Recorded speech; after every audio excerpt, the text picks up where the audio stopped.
2006 में David New York senate के लिए दौड़ रहे हैं। उनकी सहानुभूति के चलते उनका अभियान बहुत अच्छी तरह चल रहा है और सभी को यकीन है कि वह जीतेंगे। वह हर पत्रिका और सबसे लोकप्रिय टॉक शो के कवर पर दिखाई देते हैं। दुर्भाग्य से जब एक अखबार ने लेख लिखा कि डेविड ने कॉलेज रियूनियन में शरारत के रूप में अपनी नग्न पीछे को दिखाया तो चीजें बिगड़ गईं और उनकी प्रतिष्ठा को नुकसान पहुंचा। डेविड की गुस्से वाली प्रतिक्रिया हैरी द्वारा देखी जाती है, जिसे एक रहस्यमय कॉल प्राप्त होता है और कहता है कि वह नए विचारों पर काम कर रहा है। चुनाव के दिन विशेषज्ञों की भविष्यवाणी है कि डेविड हार जाएगा और ठीक यही होता है। एक बार फिर उसे हैरी और उसके बॉस रिचर्डसन द्वारा देखा जा रहा है, जो कहते हैं कि उन्हें डेविड को पटरी पर लौटाना चाहिए। नर्वस होकर डेविड अपने दिमाग को साफ करने के लिए बाथरूम में चले जाते हैं। अपने भाषण का अभ्यास करते समय वह एक स्टॉल से कुछ शोर सुनता है।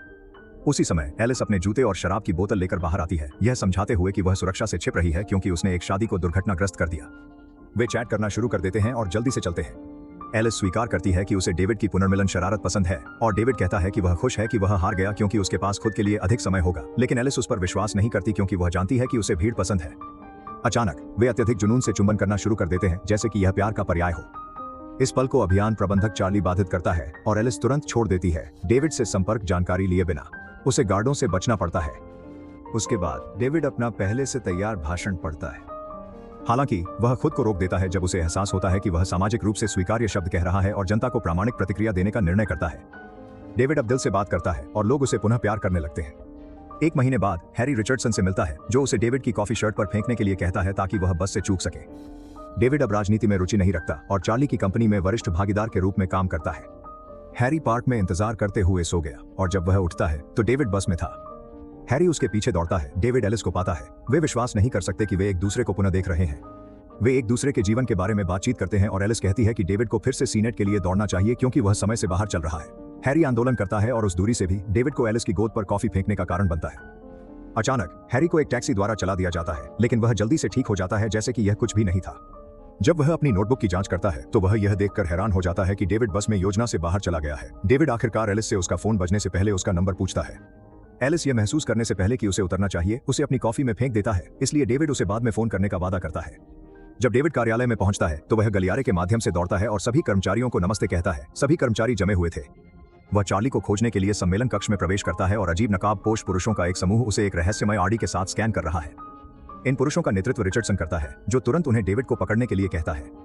कार्यालय के माध्यम से एक पीछा होता है। डेविड गलियारे या सीढ़ियां चुनता है और अधिक पुरुष उसका रास्ता अवरुद्ध करने के लिए दिखाई देते रहते हैं, रिचर्डसन भी। वह अपने कार्यालय में दौड़ता है और 911 पर कॉल करने से पहले दरवाजे बंद कर देता है, लेकिन उसे कोई जवाब नहीं मिला। फिर अजीब पुरुष किसी तरह बंद दरवाजे खोलते हैं और डेविड से निपटते हैं। उसे फर्श पर पकड़ते हैं जबकि हैरी उसे क्लोरोफॉर्म के साथ सोते हैं। कुछ पल बाद डेविड एक खाली गोदाम में उठता है और रिचर्डसन को अपने बॉस से फोन पर बात करते हुए सुनता है। जाहिर है उसे असफल होने के लिए डांटा जा रहा है। जब वह लटका देता है तो वह घोषणा करता है कि डेविड को रीसेट करने की आवश्यकता है, लेकिन एक आदमी बताता है कि चेयरमैन इसे अधिकृत नहीं करेगा। डेविड एक स्पष्टीकरण मांगता है। रिचर्डसन ने कहा कि वह आदमी है जो यह सुनिश्चित करता है कि सब कुछ योजना के अनुसार हो। सतर्क डेविड भागने की कोशिश करता है, लेकिन रिचर्डसन को फर्श के छोटे टुकड़े को झुकाने के लिए बस अपना हाथ फ्लिक करने की आवश्यकता होती है ताकि वह गिर सके। वे डेविड को कुर्सी पर वापस रखते हैं जबकि रिचर्डसन बताते हैं कि वह डेविड के दिमाग को पढ़ सकता है, यह साबित करने के लिए अनुमान लगाकर कि वह किस रंग और संख्या के बारे में सोच रहा है। यह समूह समायोजन ब्यूरो या टैब है और डेविड को उन्हें चार्ली को समायोजित करते हुए नहीं देखना चाहिए था। उसे पार्क में अपनी कॉफी फेंकनी चाहिए थी और साफ कपड़े लेने वापस जाना चाहिए था, फिर देर से कार्यालय में आना चाहिए था और तब तक टैब चला गया होता। दुनिया में हर व्यक्ति का एक निर्दिष्ट मार्ग होता है और टैब छोटे कामों द्वारा इसे समायोजित करता है, जैसे कि कॉफी फैलाना और इंटरनेट काटना। मनुष्यों को टैब के बारे में नहीं जानना चाहिए, इसलिए रिचर्डसन डेविड से वादा करता है कि वह किसी से एक शब्द नहीं कहेगा। यदि वह नियम तोड़ता है तो वे उसके दिमाग और व्यक्तित्व को रीसेट करेंगे। रिचर्डसन ने डेविड से कहा कि वह फिर कभी एलिस को न देखे क्योंकि वह उसकी मार्ग में नहीं है। पुरुष डेविड की जेब से एलिस का कार्ड लेते हैं और रिचर्डसन उसे जला देते हैं। इसके बाद डेविड को चार्ली के ऑफिस में फेंका जाता है। हर कोई फिर सामान्य रूप से आगे बढ़ रहा है और डेविड कहीं टैब नहीं देख सकता। बाकी दिन वह क्या हुआ के बारे में नहीं सोच सकता और चार्ली भी नोटिस करता है कि वह कितना विचलित है। काम के बाद एक बैठक के दौरान डेविड एक बार जाता है और एलिस का फोन नंबर याद रखने की कोशिश करता है। अचानक हैरी उसके पास बैठता है और आश्चर्य करता है कि डेविड इस महिला पर तय क्यों है जिससे बात नहीं करनी चाहिए। बार में टैब पर चर्चा करना खतरनाक है, इसलिए वे गोपनीयता के लिए नाव पर बाद में मिलने के लिए सहमत होते हैं। वहां हैरी समझाता है कि पानी उसे डेविड के कार्यों को पढ़ने से रोकता है। उन्होंने खुलासा किया कि एजेंट वाकई लोगों के दिमाग नहीं पढ़ सकते, वे बस उनके इतिहास और पैटर्न का अध्ययन करते हैं ताकि भविष्यवाणी आसान हो। हैरी डेविड को सलाह देता है कि एलिस की तलाश न करें यदि वह नहीं चाहता कि टैब उसके पीछे आए। 3 साल बाद डेविड बस में था जब उसने अचानक एलिस को सड़क पर चलते देखा। वह तुरंत उतरता है और पकड़ने के लिए दौड़ता है। वह इस बात को स्वीकार करता है कि पिछले 3 वर्षों में वह बस में उसे देखने की उम्मीद करता था। वे टहलने के लिए निकलते हैं और डेविड कहता है कि उसने उसका फोन नंबर खो दिया और उसे उसके उपनाम के बिना ऑनलाइन ढूंढ पाना असंभव था। ए टैब एजेंट ने तुरंत डेविड की दिनचर्या में बदलाव को नोटिस किया और रिचर्डसन को चेतावनी दी, जो अपने लोगों को उनके पीछे भेजता है। एलिस साझा करती है कि वह एक समकालीन बैले कंपनी में प्रमुख नर्तक है और उसे कल रात होने वाले शो की विस्तार से जानकारी देती है। दोनों नाश्ते खाने के लिए एक कैफे में रुकते हैं, जबकि रिचर्डसन उन्हें दूर से देखते हैं। एलिस के रास्ते में भी कई मोड़ बिंदुओं को देखते हैं। यदि वे चुंबन करते हैं तो योजना से एक अपूरणीय विचलन होगा। टैब चार्ली को स्पष्ट रूप से याद दिलाने के लिए भेजता है कि डेविड के पास एक महत्वपूर्ण भाषण है जिसे वह नहीं छोड़ सकता। जब वे अलविदा चुंबन करने वाले हैं, रिचर्डसन चार्ली को टीवी क्रू होने का नाटक करते हुए एक संदेश भेजता है और चार्ली अपने दोस्त को जल्दी करके इस क्षण को बर्बाद कर देता है। विदाई से पहले डेविड ने एलिस को गाल पर चुंबन दिया और उसे फिर से मिलने का वादा किया।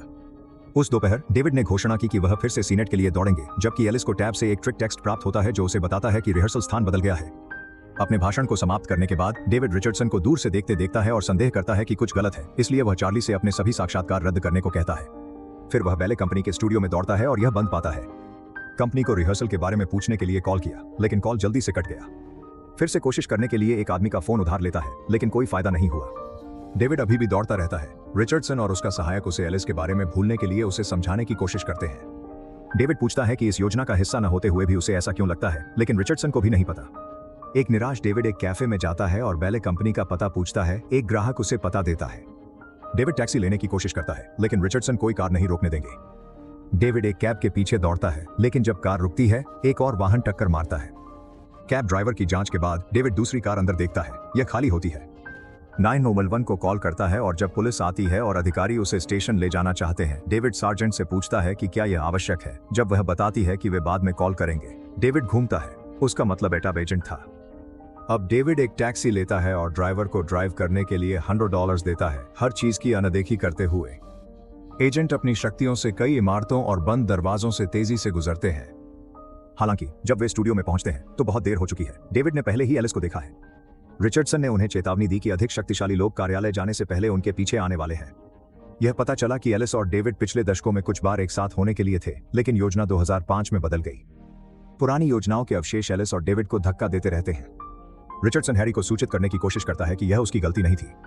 उस रात एलिस और डेविड खूब मजा करते हैं, सड़कों पर दौड़ते हैं, क्लब में नृत्य करते हैं और बचपन की कहानियां साझा करते हैं। फिर वे एक चुंबन साझा करते हैं और घर जाते हैं। सोने के बाद एजेंट थॉम्सन उन्हें देखता है। अगली सुबह एलिस को अपने पूर्व से कई कॉल मिलते हैं जिनसे उसने लंबे समय से बात नहीं की थी। वह बताती है कि वह उस लड़के से सगाई कर रही थी, लेकिन उससे टूटी क्योंकि वह डेविड के बारे में सोचती थी। इसके बदले डेविड मानता है कि उसके साथ रहना पहली बार है जब वह खुद जैसा महसूस करता है। क्योंकि डेविड चिंतित है कि एजेंट उसे पकड़ सकते हैं, वह एलिस को टीवी स्टेशन पर बुलाता है ताकि वह अपना इंटरव्यू देख सके। जब शो समाप्त हो जाता है तो एक एजेंट उसे कहता है, दिखाते हुए कि वह चालक दल का हिस्सा है, कि डेविड वहां घंटों तक रहेगा और फिनिश करने पर उसे कॉल करेगा। उसके जाने के बाद लड़का डेविड को अगले शो में मार्गदर्शन करने का नाटक करता है, उसे गोदाम में धकेलता और बंद कर देता है। कुछ मिनट बाद थॉम्सन आता है और डेविड उससे पूछता है कि स्वतंत्र इच्छा क्या हुई।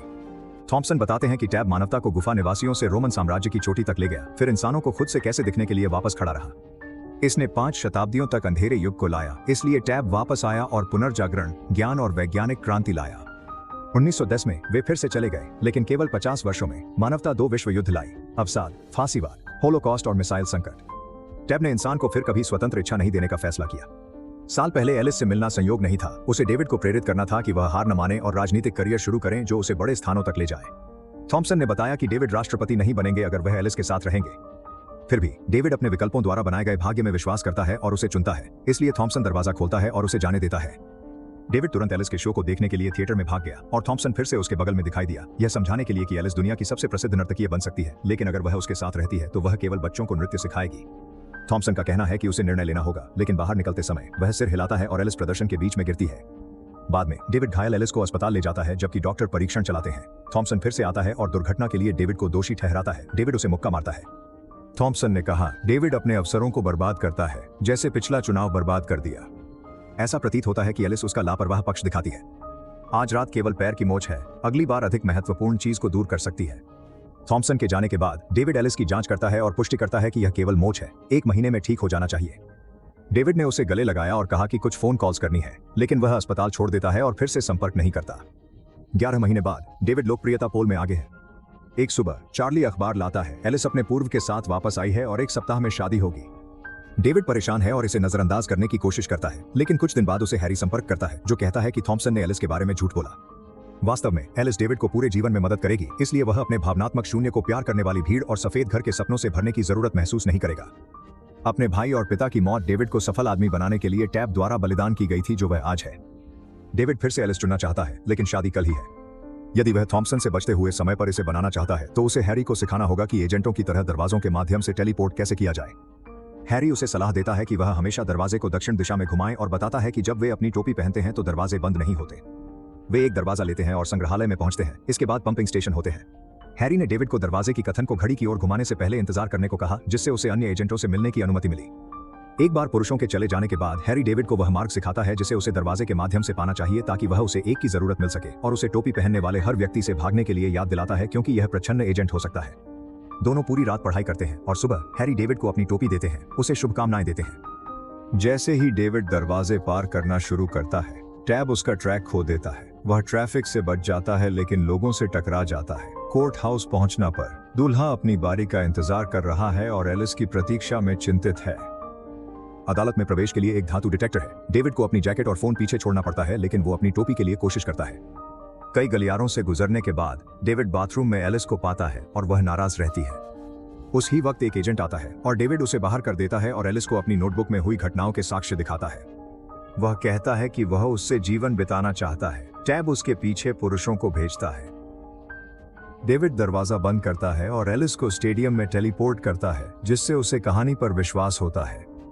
जोड़ा शहर में कई दरवाजे पार करता है और जब एलिस को घबराहट होती है, डेविड उसे भरोसा दिलाता है। एजेंट पीछा करते हैं। वो एक दरवाजे से निकलकर स्वतंत्रता की प्रतिमा पर पहुंचते हैं। डेविड उसे स्थिति की जानकारी देता है और निर्णय लेने की जिम्मेदारी देती है कि वो उसके साथ आए या ना आए। एलिस उसके साथ जाने का फैसला करती है। वे दरवाजा पलटते हैं और टैब मुख्यालय पहुंचते हैं। कुछ एजेंट डेविड को रोकने की कोशिश करते हैं, लेकिन वह उन्हें धकेल देता है। एजेंट अभी भी उनके पीछे आ रहे हैं। वे अंतहीन क्वार्टरों, कमरों और अधिक सीढ़ियों से गुजरते हैं जब तक कि वे छत तक नहीं पहुंचते।